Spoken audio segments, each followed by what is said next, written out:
Is it the values of the company? Is it the product? Is it the distribution? Like, you know, that's a classic like commodity product where values of a company become more and more important. Like when people buy products that are similar, they want to buy companies that represent their values.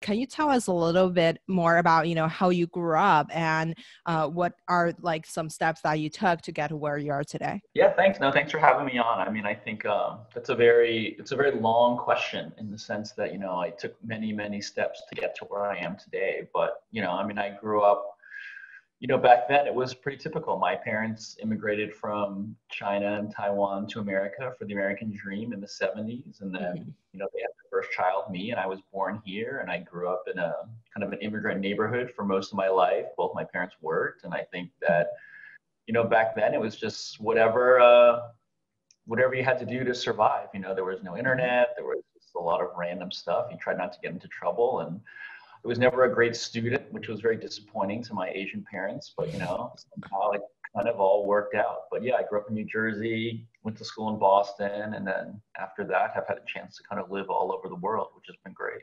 Is there any like interesting stories that you feel like kind of shaped who you are today? I mean, they're not really stories. I mean, I think once again, growing up with immigrant parents, you know, you grew up differently in America back then. You know, we moved a lot when I was little. You know, I think my parents were always getting new jobs and trying to move to a better house, to a better life. And I eventually end up in a really nice suburb in northern New Jersey. So I think moving a lot, I learned to adapt a lot, like a new school every year, every years for the first, I don't know, 10 years of my life. That was a big deal. I think, with typical, you know, Asian parents, it was a lot of pressure. I think, and when I got to college, I got a level of independence, which I really respected, and you really used it a lot to find kind of the non-traditional things that I think would shape my life, whether it be politics or social issues or even marketing. I think marketing for my generation, it wasn't a normal field to go into. And so things like that and storytelling, I really started to discover when I was much older in life, I would say, like more like in college than I think most kids today. When you were growing up, like what would you think? So now, like, you know, that's, you grew up in New Jersey and then you moved to Boston for college, and then you went through some like really amazing like marketing jobs in the industry. You probably worked for all my favorite brands like Reebok, Nike, Nickelodeon, now Google. Just curious on, you know, you had a successful career. What are maybe like 3 characteristics that you have compared to many of your peers that you have that they don't have that make you more successful? I mean, I don't know if I'm more successful, let's say that. I mean, I think like everyone else, I think there's a lot that I'm still trying to learn and do. So, I mean, I think it's a good question. I mean, I don't know. I mean, I think that for me, people that are just genuinely curious about how things work, why things are a certain way, they ask a lot of questions. I think curiosity is just something that I think everybody, it benefits so many people. And it's funny, like I have 2 young daughters, and you know, the kinds of questions they ask are really funny, and they kind of drive you crazy because they're like, why is it like this? And you're like, I don't know. You're like, just stop asking. But it's a very good trait to have, you know, as a child, as an adult. So I think there's a natural curiosity. And I think even in the early days, it's what led me into tech. You know, I think tech was very new. It was like, well, why is it like this? What could be possible? So I think that's maybe one area. You know, I think another area which we talk a lot about is kind of, there's a lot of work like growth mindset or like self-learning, whatever you want to call it. But I think that, you know, I have a genuine really understanding that, like, you know, I'm far from perfect. Like, those things I can learn, like even in our first couple conversations, like how you think about startups and how different people think about the world and how new generations think about where things are going. There's just always more to learn, whether it's about a technology, about a generation, about a country. And I think that I just like learning, and I'm really not ashamed to really not know something, which I think in a lot of spaces, like when you get really senior, you have this pressure that you should know everything. And I think that having that kind of mindset of just being open to learning new things, I think serves you really well, particularly as the world evolves. I don't know. I mean, those are two out of three. That's pretty good. How about that? Yeah, I mean, like, I love it. I feel like curiosity is definitely probably almost every guest on the show has mentioned Oh curiosity yeah. is like, yeah, like one of their biggest like characteristics. And I feel like another characteristic, you're like super humble. Like, it's like the second point that you're always constantly learning from, I assume like, oh, you're everybody you encountered probably. Like, I feel like that just gave you an edge just so that you can gather information from so many different places that make you even more successful. I think that's maybe one thing that you have that you didn't notice. No, Yeah. it's fun. I mean, it's interesting. Like, I mean, one, I think the more you surround yourself with people that know a Hmm. lot of things, it's like easier to be humble. You know, I would say that's one. But then also, like, even going back to your previous question, like, when I first moved overseas, Hmm. Korea was the first country I lived in. I didn't speak Korean, and I Hmm. think you're in a country where you're smart, but you don't even know how to like order food in a restaurant or like get Hmm. on a subway. And so I think there's a lot of things in your life that will Hmm. kind of continue to reinforce humility, just because it's a big world, and I think the more you look at yourself as a part of the world versus a part of your community or your cohort, Hmm. you realize everything that you don't know. I love that. Like, I feel like just like immerse yourself into the culture. And then, like, I think like learning should be like happening like all the time instead of just in school or like at one places. Yeah. Like another things like I notice is like, I feel like you're super, I think in general, I feel like you have a really good social sense. When I listened to your talk on like the BC YouTube channel, and basically like they were saying, you mentioned that like, the alcohol delivering app is great. It's like a great invention. However, like, you hope like people leave a legacy of, helping kids in Africa or like, addressing these like social issues. I feel like you are self-taught really great on like, careful on these like social issues. I think that's a lot of people just like kind of ignore in early stage in their careers. Just curious on, how do you educate yourself on these things? That's a great point. I mean, that was a conversation, I had even early on when I met Father Leahy, he wasn't the president when I was he wasn't the president of Boston College when I was there. He's the president Mhm. now. And I think, we talk a lot about, how does Boston College as a smaller college kind of excel? And I think to your question, a lot of my, kind of discovery of social issues came from Mhm. college. And once again, growing up in the time that I grew up and growing up with immigrant families, unfortunately, even we talk a lot about this with racial justice. When you Mhm. immigrate from another country to America, you really are just focused on survival. You can't Mhm. focus on communities, you can't focus on the environment, you can't focus on all these other things because you're just focused on your own immediate family survival. And I think that part of Mhm. the gift that my parents gave me was the ability to start at a point where I'm more comfortable, raise my kids so they're conscious about, things like the environment or racial Mhm. justice, things like that. And so, Mhm. I mean, it's not educating. I think it's just, part of society. I think, Mhm. you watch the news, you talk to interesting people, you read books. I think obviously in the last 6 months during the pandemic, both racial justice and the environment, especially with the Mhm. election coming up, have taken center stage. But these are issues that Mhm. I think people should know about regardless of the time. Mhm. And I think they should discuss them and debate them and think of new ways. And I think one of the best things, I've only not only, but I've worked in technology from a core point of view for 10 years. Mhm. And I think when you think about the problems that technology can help solve over the next, decade, multiple decades, it's going to Mhm. be around big horizontal issues like social issues in the world. And that's the hope, I think. So in terms of like, as you mentioned, like you learn a lot of these things from college, from like the conversation with great people. Mhm. Who do you consider as like your board of advisors when you're in terms of like changing career or, having like, trying to like basically improving yourself? Like who would you ask for advice? Yeah, no, that's a good question. I don't really, yeah, I've heard this concept before. I don't really have a formal board of advisors, I'd say, like a lot of people like you today. I mean, for me, I mean, honestly, like, in the most recent, 15 years, it's been my wife. I think she Mhm. knows me the best. She has great perspective on the world. She Mhm. is very grounded that I am not, some Mhm. important person at Mhm. work or something. She's very grounded in that. So I think the advice is very, and she's always right. Quite honestly, most nine Mhm. times out of that was right. And so, I mean, honestly, like, I remember when I was interviewing, I was at Nike and I was interviewing at Mhm. Google. It was maybe like a 6 or 7 month interview process, which was very, very long. And after the first like 2 meetings, we were talking. She's like, "Yeah," she's like, "You should go to Google." And this was early. This was like 2009, 2010. And I was like, "Well, what do you think? We should meet someone." She's like, "No, you should just go to Google." And then like 6 months later, it was like, "Yeah, you were right. We should just go to Google," and it worked out. And so she's definitely very high on my list. I think professionally, it's very situational. I mean, I think Davide Grasso, who was the former CMO of Nike and my boss, we're still very close. And I think I call him a lot just to talk, and not when I need Mhm. advice, but to get perspective on things. Same with Trevor Edwards, who was the CMO and then eventually the president of Nike. Like, these are two people that I really consider people that I go to for Mhm. counsel on various things. And then even people like currently, like my boss now, Lorraine Tuhill, who's the CMO of Google, like obviously not about if I'm leaving Google, which I don't plan to do, but I think talking about your career and about like work and things like that, I think she has such a unique perspective, very different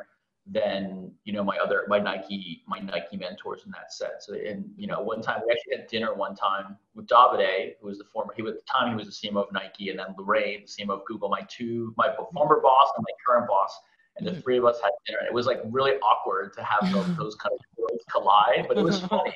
And kind of we're colleagues and fun and friends and things like that. But I think a lot of them just end up being former bosses, I would say, Mhm. you know, executive coaches in the past here and there. But, it's very situational for me. Depends on what I'm trying to think about. Like if I'm investing in a company or advising, I'll maybe call someone else with a different perspective, Mhm. um, versus a career question or something like that.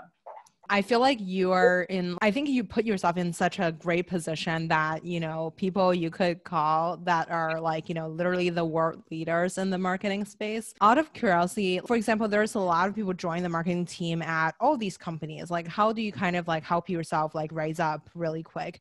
Would you count as like your technical skills, or what would that be like your soft skills? Like, what make you so special that like you can get to where you are in, I feel like, in such a young age too. So Definitely not young. I just look younger. It's the good. I think, I mean, nowadays it's so different. I mean, Google's a very young company, and Mhm. people say this all the time. Like, I'm constantly surprised by how bright and how, kind of aggressive and how proactive like this generation is. Mhm. I think that almost to a degree, like we tell a lot of people coming up that they not to be so focused or planned about their career. I Mhm. think a lot of these people coming up, at least that we meet, they're very like, well, here's where I want to be in 3 years. Here's where I want to be in 5 years. Here's what I mean. Mhm. And that works for a lot of people. That's not me, Mhm. and I think that I would not have gotten to where I am if I had that plan because I didn't Mhm. take that path. So I think one, not overly focusing on your career and thinking about like how you do good work and how you continue to learn. I think these are important. I think soft skills, hard skills. I mean, it depends. Like, I'm a big fan of leaning into the things that you're good at. If you're really Mhm. good at certain things, like don't try to always improve everything else, but lean into what you're Mhm. really good at, because as you get more senior, that will be valuable. But Mhm. still, like, being well rounded and thinking about the soft skills around curiosity, like we talked about earlier, like leadership and Mhm. humility. These are really, really important skills, I think, that as you, Mhm. depending on your company, as you move forward, I think will carry you, because as you get more and more senior, it's not, as you said, it's not just about knowing your job. It's not about your Mhm. your functional skill. It's how you work with other people. It's how people want to work with you or how people want to work for you. Like, a big Mhm. indication when you're older or more senior is, how well you attract talent, and Mhm. things like that. You always don't want to work for the smartest person. You want to work for Mhm. the best person. So all Mhm. these things over time, I think you want to work on, but I think as much as you can try to make it come organically in Mhm. how you choose roles and how you choose managers, I think this is maybe one way to think about it, I guess. I'm just curious about, so you had a great career. Like I mentioned before, it was like Redbook, Nickelodeon, Nike, Google. Like when you got into like the each steps, like what do you see as an opportunity in that company? And, like on the other hand, like, there are super different industries. Like there's like the sports industry, the cartoon or like entertainment industry, now to Google, the tech industry. How do you kind of teach yourself the technical skills to prepare yourself to just like get into some of the most competitive companies? I think it's like, in some ways, it's not to get into the companies maybe, Mm-hmm. but it's to do well at them, I would Yeah. say. Like I remember even early on in my career when I left Reebok, it was my first job. And I was like, I really wanted to understand, I really thought it was important that as a marketing person, Mm-hmm. you understand finance, you understand how budgets are spent, you understand how revenue happen. And this is very common nowadays, but I would say like when I was out of college, like it was much rarer, I would say. And I remember because I wanted to go to a startup, I wanted to run a startup. And my roommate at the time was a finance manager. Mm-hmm. He was a finance manager at Reebok actually. And like every Wednesday night, we would have like finance school. Like he would pull out all his old books and he would teach me about P&Ls and about like accruing and about like how ROI is calculated and incrementality and like Mm-hmm. just to be able to read a P&L and understand like how the marketing gets used and how it gets accounted for and to be able to Mm-hmm. have a semi-intelligent conversation with a CFO or a head of finance is something that I wanted to learn, Mm-hmm. and he taught me that. That was very intentional. And I went on to, be CEO of a startup. I went on to work for an e-commerce retailer that Michael Jordan and John Elway started. And that served me very well because I understood a little bit more now what we think of as like direct response marketing in that sense. And so that was a good pillar. I think in other areas, like every company you go to, you have to learn their industry. Like when I went to Nickelodeon, it was like, oh, I have to learn how TV work and like what's a PUD and a HUD and like Mm-hmm. how do they think about TV and so that's pretty common. But I think having foundational skills and having like first principles of how you apply these things is kind of really really important. I would say Mm-hmm. moving internationally, you have to learn other things. It's not like, once again, it's a bit more the soft skills. You have to learn about like how leadership works in those countries, like how language works. You have to be more grounded Mm-hmm. in research and insights. Like I kind of always tell people, like when we talk, I say like if I asked you to market, I don't know, like a new phone in America, like a Mm-hmm. new you know how to do it. You know what kids watch, like what channels they use, everything where they buy phones. If I said market that same phone in Turkey, you have no idea. Yeah. And that's what it's like. You have to then be able to trust like the research and the insights to come up with a plan. And I think moving internationally, you learn to not just rely on what you know inherently, but you Mm-hmm. rely on the data says or what the research says, which I think is really important. And then that goes Mm-hmm. to generation. Like just because you're young doesn't mean you know what Gen Z thinks. You have Mm-hmm. to talk to them, you have to research them, you have to understand them so that you understand what their motivations are and things like that, I guess. Mm-hmm. I think this is such an incredible piece that like I like that you're intentionally doing a lot of learning on your own and like learning things that are like sort of like adjacent to what you do instead of just like in your own space. And I think that's definitely super important. Curious about, when you're acquiring these skills, like you mentioned that like, you were just like sort of like asking your roommates and at work, like, how do you kind of like adapt it into how you think? Would that be like when you're coming up with marketing strategy, would that be like the language that you are communicating with other team that like make that more smoothly? Or would that be, just like sort of like baked these ideas into the strategy? I think that from the outside world, I think that Mhm. like these kind of jobs look like they're very like the movies. Like we sit in a Yeah. room and we come up with strategy, and it's like it just kind of doesn't work that way. I think it's like everything is so fluid, it's so organic, it's so chaotic. I think when you Mhm. get COVID, like no one predicted COVID. Like for the first like 30 days, it was just like everyone was trying to figure it out. Mhm.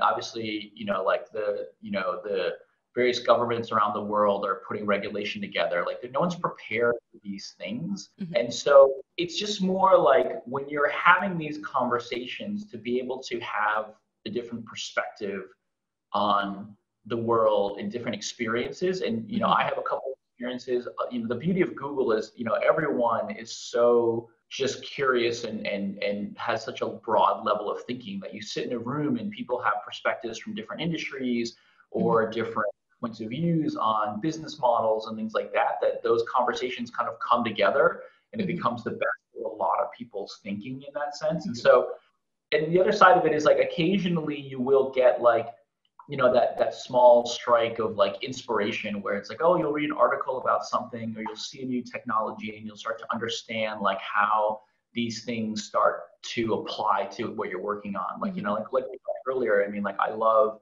technology and new apps. You know, I think, you know, things like TikTok or Toutiao, like I'm on these things super early, not because just to use them, but to just understand like how they're thinking about building a product. And I think, you know, we look at it so much, like so much of innovation coming out of Asia is so interesting because it's unlike America, sometimes it's a hybrid of technology innovation, but also business model innovation. They rethink about like how the business model of things. And so these are things that just like, you know, having a little bit of knowledge across a lot of people creates like this informed point of view at a place like Google. So yeah, so it's not like, it's less formal than that. You know, it's definitely not that glamorous. A bunch of people on a video conference being like, what about this? Or how about this?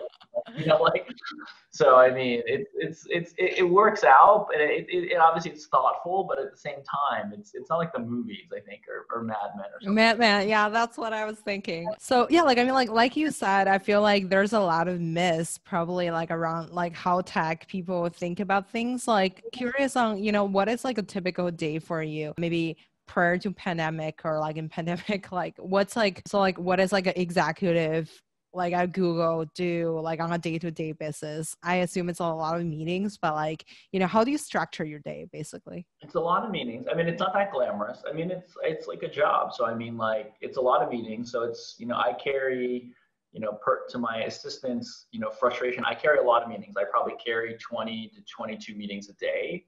Wow. So it's a lot of meetings. I have a lot. There's a lot of every meetings that like you're my longest meeting of the day of an hour. Like most of my meetings are half an hour.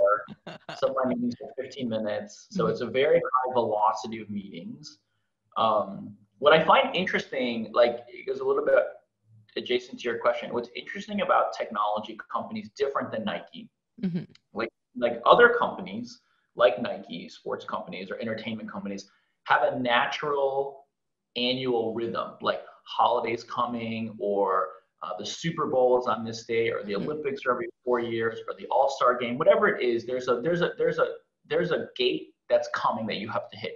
In a technology company, there's no gates. I mean, holiday is a gate, but like there's no forcing function. So you create a lot of artificial forcing functions, and those are like reviews or launches. So you're always like sprinting towards something. And so my day is like half sprinting towards a handful of launches or reviews or planning periods. And so there's just a lot of meetings to like review things, prepare things, and iterate on things. I think there's a lot of like, you know, I mean, a big part of being a manager is like, you know, people management. There's a lot of time with my team and my leads. There's a lot of time interviewing. There's a lot of time mentoring people, like, you know, meeting new people and that. And then occasionally we'll find time to just like think and write, you know, like, you know, I still to, you know, write plans or still need to think about different approaches to things because I think as you get more senior, a lot of the work gets farmed out to your teams and they're great, but still like you have ideas and you have thinking. So you need to kind of write those things down. But yeah, it is a lot of meetings. It's a lot of, it's nonstop in that sense. And I think it's so, you know, I think we were joking the other day, someone's like, yeah, you know, I feel like I've been saying it's been really busy for like 6 months. And I was like, I feel like I've been saying it's really busy for like 10 years. Like it's just, it never stops. But it's the beauty of, I mean, it's what I love. I mean, like the challenges you see at a company like Google are just like, you know, unparalleled to so many other companies. You know, you don't learn about it. You don't learn about any of it in school. Like, you know, I got to lead our COVID response. I got to be one of the leads of our COVID response at the company level. And it's like, nobody teaches you how to deal with a pandemic when you're in school.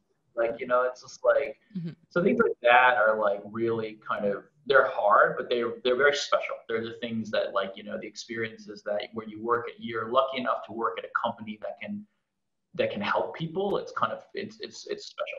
That sounds like such an exciting experience. And, you know, like not many people get to experience that level of excitement in life, I feel like. Yeah. So curious about, like, you know, as you mentioned, like your day is packed of meetings, like how do you kind of come up with a vision for your team and yourself? What's like, do you kind of like set up like a KPI for yourself, or how do you do your self-assessment or like your team assessment in a sense? Yeah, I mean, it's a good question. Our team, you know, like, so I run, you know, marketing for most of the consumer apps at Google. So, like, you know, everything from search to assistant to maps and things like that. So in a lot of ways, you know, the objectives of our team are very aligned to the objectives of the company, you Mhm. know, and so I'm lucky, I guess, in the sense that, like, I don't really create special objectives really that for my team or anything like Mhm. that, or have like a strong kind of, not that I would have team goals. Like, I think we have goals as a team, but I think the highest level goals that I think everyone needs to feel a part of is, like, are they a part of the company's goals? And I think when Mhm. you look at the company's goals around search or artificial intelligence or around shopping, like, we are very much a core part of those goals. Mhm. And so we kind of just use the company's goals essentially in that sense. Mhm. So that's very easy.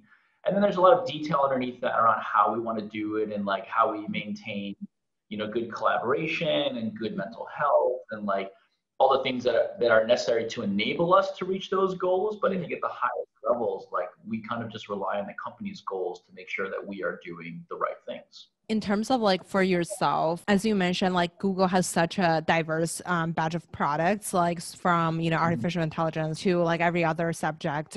Google has been like, you know, working on like different kind of products. How do you like structure your day to educate yourself on the specific product details and, you know, like coming up with strategy for everything, since they're so different to kind of like marketing it to the audience? Yeah, I mean, you're always, you know, you're always learning about new products and Mhm. features. I think, like, you know, one, there's a thing at Google that has become really famous. It's called dog fooding, where you're testing out like new features and things like that. So you're always like downloading new things and new features to test. Mhm. But I think a lot of it is just, it happens in the course of work. You know, like, as new things break, you sit in Mhm. reviews, you read product documents that Mhm. outline something. And I think, you know, our teams, you know, the product marketing teams and the product management teams work very closely together.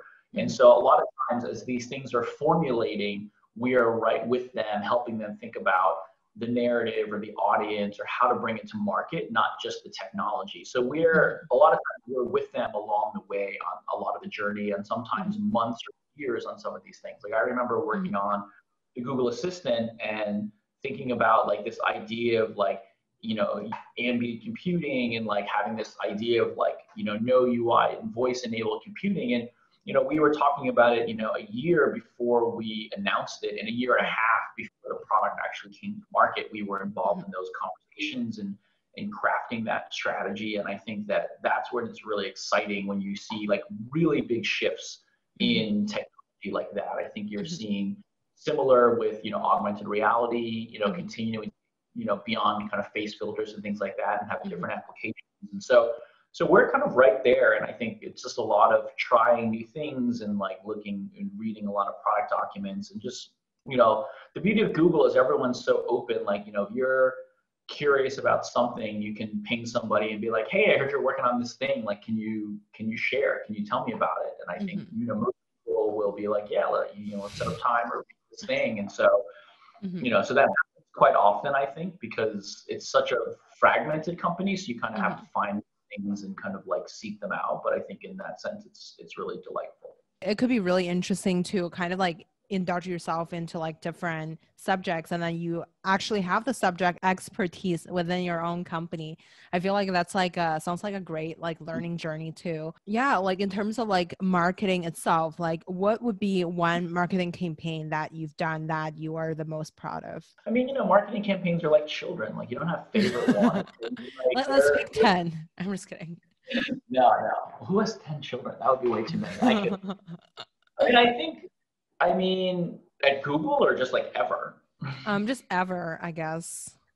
I mean, ever would be a lot. I mean, I think like, I mean, the ones that kind of, I think, we did when I was at Nike in Japan, Hmm. we did kind of, what we call like a Tokyo City Attack campaign, like a whole Hmm. Just Do It campaign that was really local to sports in Tokyo. We did like, 150 different out of homes, like all billboards, like all over Tokyo, super local. That was like a lot of fun in terms of like really being cultural and being really being kind of bringing a foreign company like Nike into the cultural fabric of Hmm. Tokyo, which is one of the kind of the industry trend setting cities in the world. And that was really special and just unique Hmm. at the time.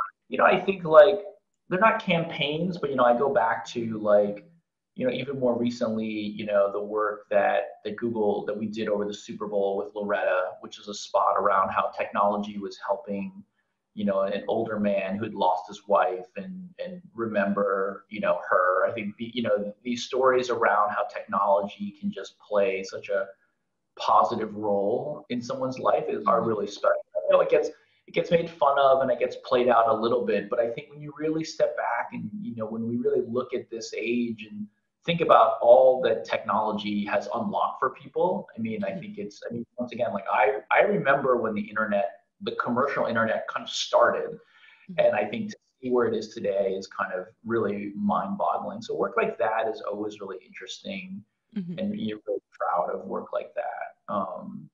But yeah, and so in between those 15 years, there's probably a bunch of other work that we really love. But I think those are areas that I think we feel like they're kind of, anytime you can make something that touches someone in kind of a way that's refreshing or new, you kind of have to feel good about that as a marketing person. If you describe like Google as like a person, like what's like your image for that? Yeah, I mean, this is a classic marketing thing. It's like, we've actually done a lot of research on this. I think it just depends. I mean, I think you'll hear things from like, depending on it depends on where you are in the world. Like, I think, in some parts of the world, it's like, it's like Uncle Google. It's like a very endearing, but really like older, knowledgeable advisor. You've heard like in parts of Asia, you hear like Professor Google, like because it's like a lot of people use Google Hmm. for school and like knowledge and things like that. Hmm. At one point, like something came up like it's very SF, like the hipster librarian, like that really cool lady in the library that kind of knows everything, but kind of knows everybody.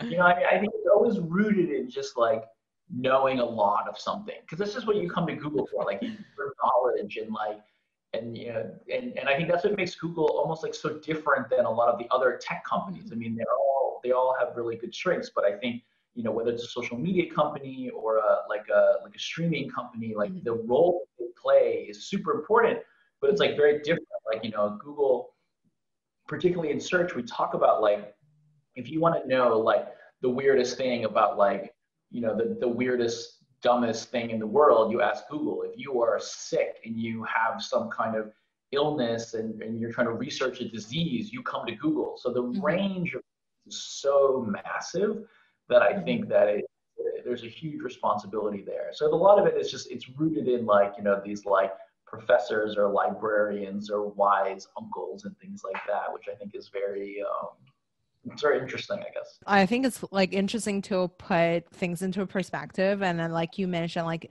depends on where you are, right? Like if you're in Asia, in Europe, or in San Francisco, like people have like different expectations or like of image for it. So you mentioned that your like some of your favorite iconic brands in the world are like Google, Lego, Apple, Nike, and all that. Like curious on like what do they share in common in terms of like marketing? Yeah, I mean, I think this is something like I think probably on my LinkedIn profile you read it. Like, I can't. Yeah, I write something like I disdain marketing because there's a lot of Mhm. bad marketing in the world, and so I think like you have to be really honest about your profession. Like, there's a lot of good marketing in the world, but there's a lot of bad marketing in the world, and I think the brands like you mentioned, like like Google and Nike, and I think Obama '08 is one of those, Mhm. are ones that I think have done it well and built brands. And I think Mhm. it's a good question. Someone asked me that before. Like when you think about it, I think these brands, because of their work and the work that they've done to manage their brand and create their brand, and sometimes just through luck, they have the luxury Mm-hmm. of standing for something bigger than their company or their product. Like at Nike, it's just like the more kids that play sport, the better. Mm-hmm. Mm-hmm. Of course they should wear Nike, but like it's about sport. I think like Google is about like the positive use of technology. Like it's like we Mm-hmm. don't. It's not that you have to only use Google. Like we just believe that like the more technology Mm-hmm.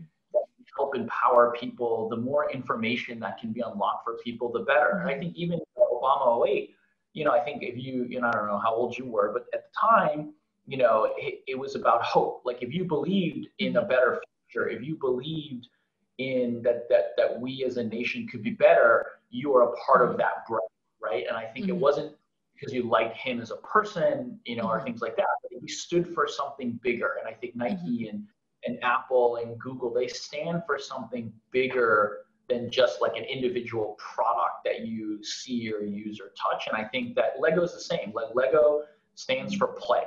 Like it's a system of how you play. It's a system for Mm-hmm. imagination.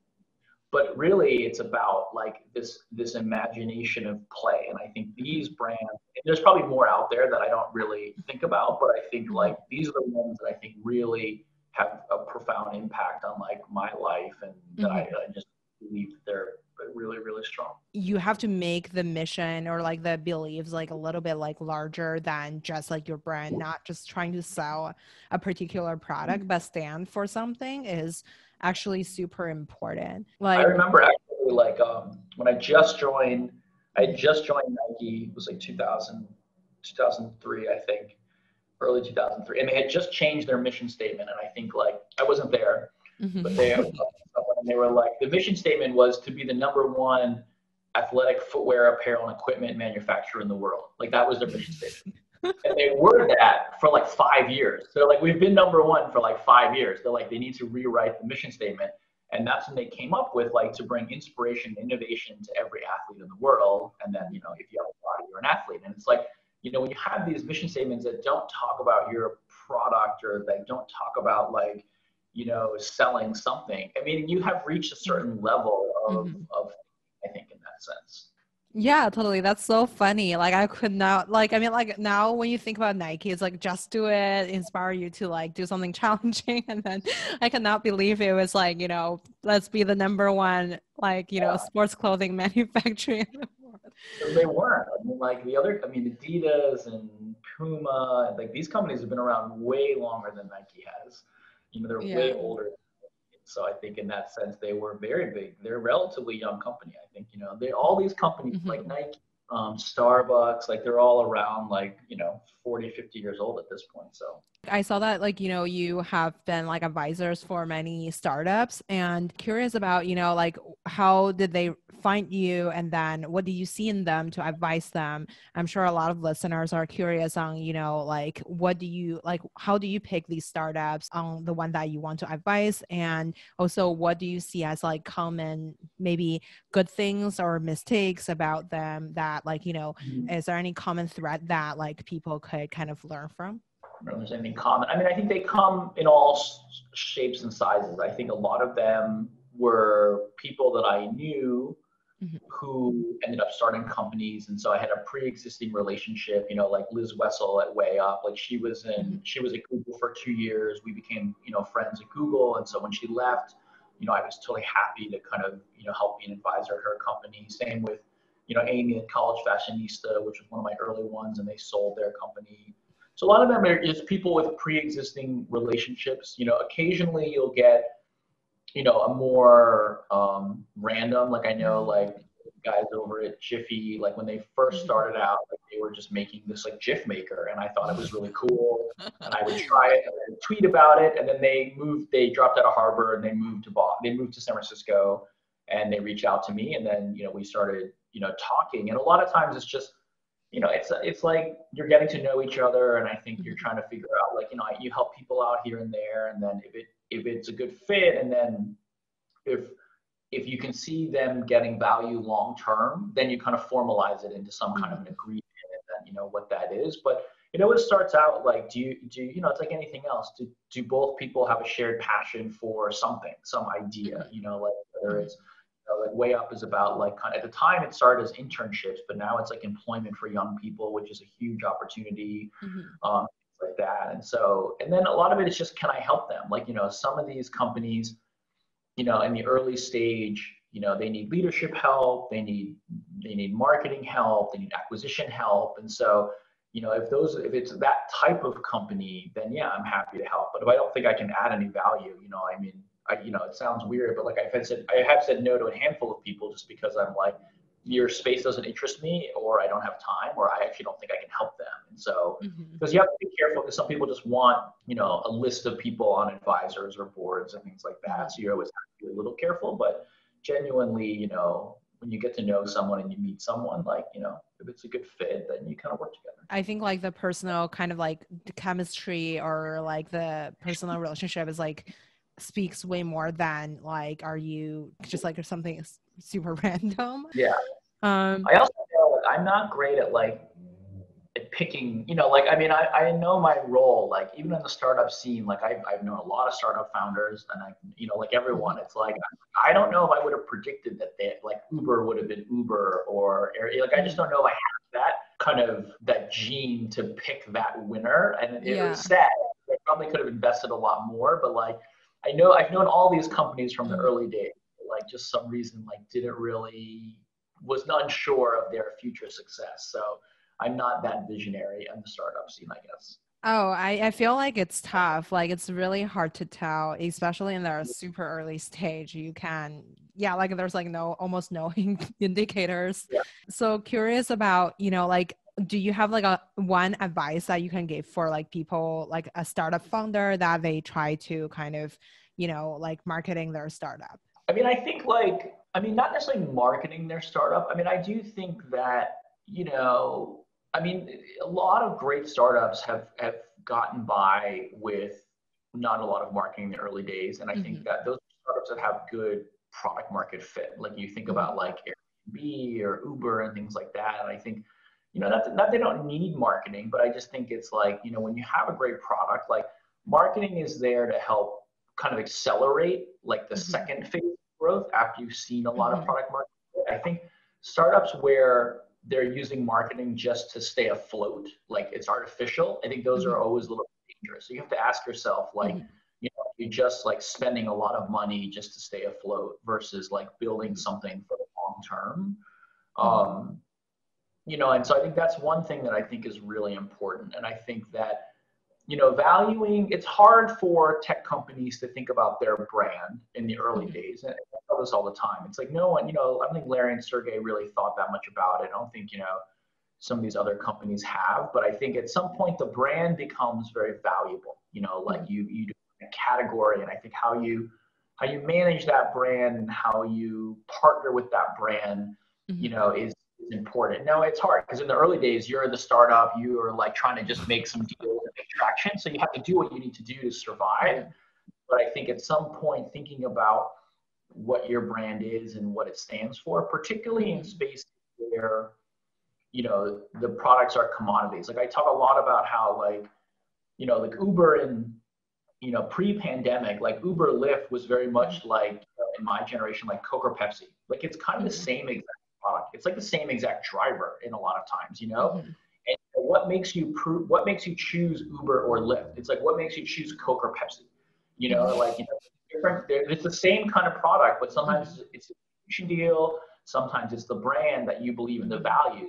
And a lot of talks I'll say like, who rides Uber, and they'll raise their hand, and who rides Lyft, and who raise their hand. And you have to ask yourself, like, okay, well, is it the values of the company? Is it the product? Is it the distribution? Like, that's a classic like commodity product where values of a company become more and more important. Like when people buy products that are similar, they want to buy companies that represent their values. So absolutely. I totally agree. I feel like, having a good product market fit, like make something that people actually want to use is definitely super important. And, at one point, then like marketing, it's like a lot of it was kind of like advocate on your value or like amplify on like what you're standing for later on, that's kind of helping it building a stronger brand. That's going to be, and we're looking at it right now in a lot of ways. When you look at the trend, like that, like the financial situation of particularly in the US right now, like the question become like, will you pay the extra $2 for something that like $2 for a coffee that shares your values or, or not? I think financially, values are really strong for the top 1% of brands, but for the other 99% in a tough financial situation, marketers will have to ask themselves, like, okay, is this what is driving decision making in a financially constrained world? And we saw the same in 2008 in the collapse. Then it's like everyone's buying habits change. The idea of ownership changed, and so it'll be interesting to see the next 2 years where it goes. I have like a couple of fire round questions for you. One is, what's your favorite book? Yeah, I don't really read books. I'm sure How to Be a VC is a great book. I haven't read it yet, but like, yeah, I don't really read books. It's just one of the weird things about me. I don't have enough attention span to read a book. What's your like informational diet like? So what do you read? I read everything else. I mean, I read like newsletters and magazine articles, and I watch documentaries and all kinds of things. But for some reason, like books is just not something that not your thing. Well, yeah. So. Is there any like newsletter that you specifically passionate about?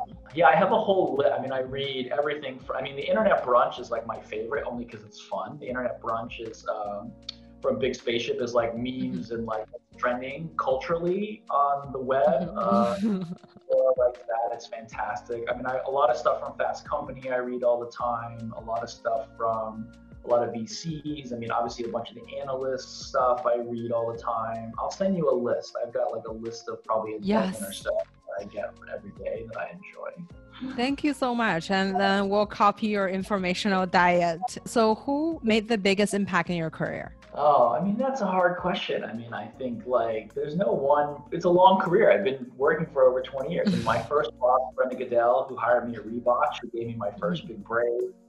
I think Trevor, who hired me at Nike and then sent me overseas, where I learned so much overseas, was huge. I mean, once again, my wife has shaped so much of my career path. And I think even my boss today, like, I mean, I never thought I would be at Google for 10 years. I didn't even, when they called me to go to Google, my first response was like, why would I work at Google? And, it really has changed my life. And so, look at Google. I mean, a lot of them have been my bosses, but I think like, because I genuinely believe like you work for people. When you get a job, you work for someone who's at a company, but like, the people you work for really matter. So who would you invite to your dinner party? I don't know how many people can I invite. I mean, this is always the question. Like anything, it's your party. Oh, I mean, like we used to play this game. Like it's probably somewhere on like along my Twitter stream, like dinner for 6, like dinner for 7. Who would you invite? I mean, I think I could spend a lot of time on this. Like you need a good host. You need someone who can carry the conversation. So you'd want someone like Trevor Noah from The Daily Show. You'd want someone like James Gordon from Carpool Karaoke. You'd want someone funny who can carry the conversation. You'd want cultural people. Like you'd want Jay-Z in there.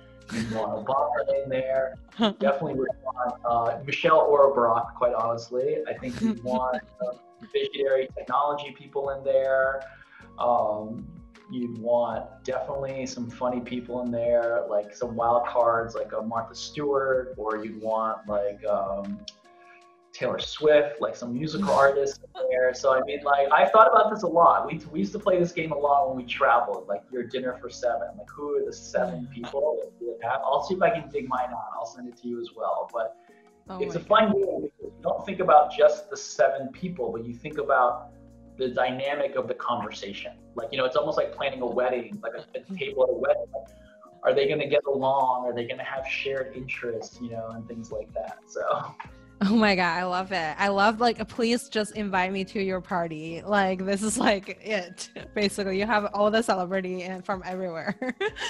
Yeah. So Marvin, thank you so much for coming onto the show. I know you probably have like another meeting like right at this point. I have to say it's been so much fun. Like, every time. And like, I just really appreciate your taking the time, like sharing with us of, you know, oh, you're great. Like everything like about you, it's just like so fun and just like interesting. And we can learn a lot from. And thank you so much for coming onto the show. No, thank you, Grace. This is great. Like honestly, like it's been wonderful getting to know you. You're an amazing young woman. That you're doing amazing things. So I'm happy to kind of help and be a part of it. So